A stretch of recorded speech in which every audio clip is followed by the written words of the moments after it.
Hi, this is John from Denarii Games, and we're going to give you a 3-minute tip on adding explosive force to a ragdoll in Game Creator.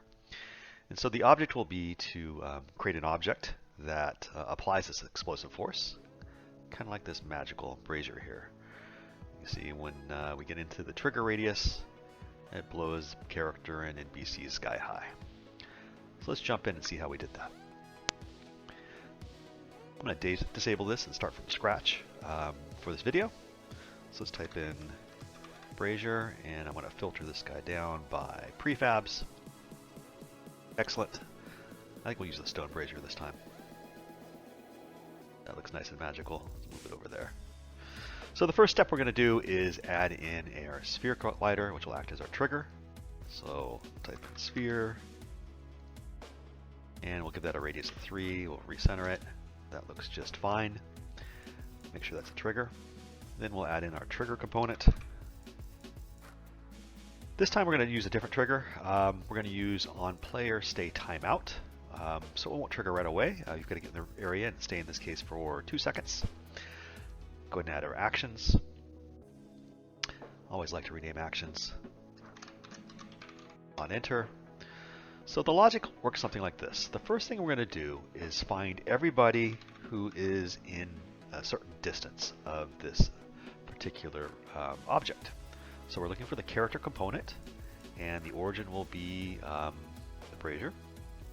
We'll find everybody who's within a radius of 3, the same as the trigger.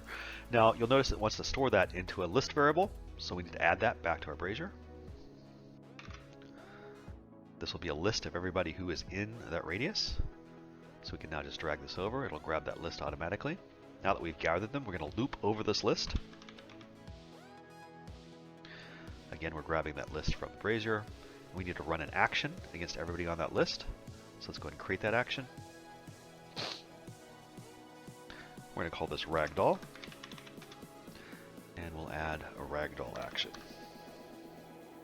Important thing here is to change the character to invoker, so everybody on the list isn't a player, obviously, and we'll let everybody auto recover.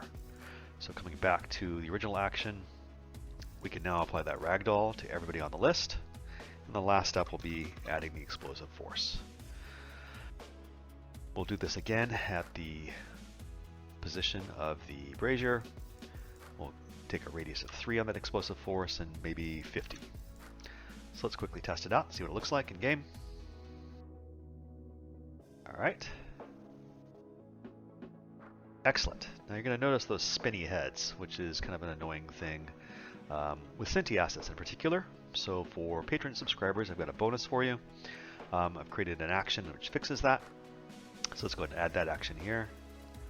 I go under Denarii Games, character joint, and we want this again to be the invoker, and these default settings work just fine. So that'll now fix that spinny head problem. Let's go back and fix our brazier and make it a little bit more interesting. So we want to add in a couple elements here. So I want to add in that red torch element. Raise that up just a tad. It's a little too high. Perfect. We'll add in the purple torch element. Raise that up as well. We're going to turn that off by default. We're going to add one more element that I like here. It's called Death Evil.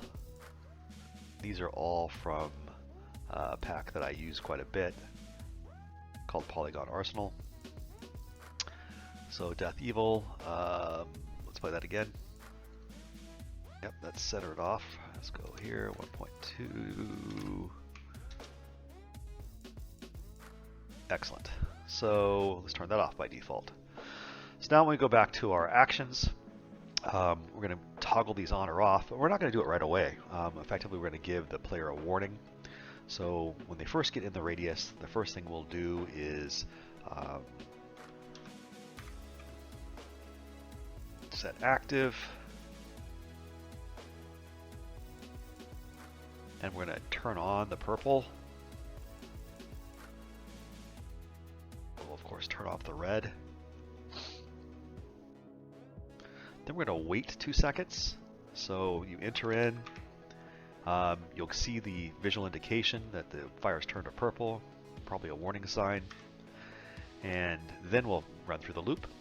And then lastly, we're going to turn on the active for the purple death right before the explosion. So that should be it. Let's go ahead and test it out one more time.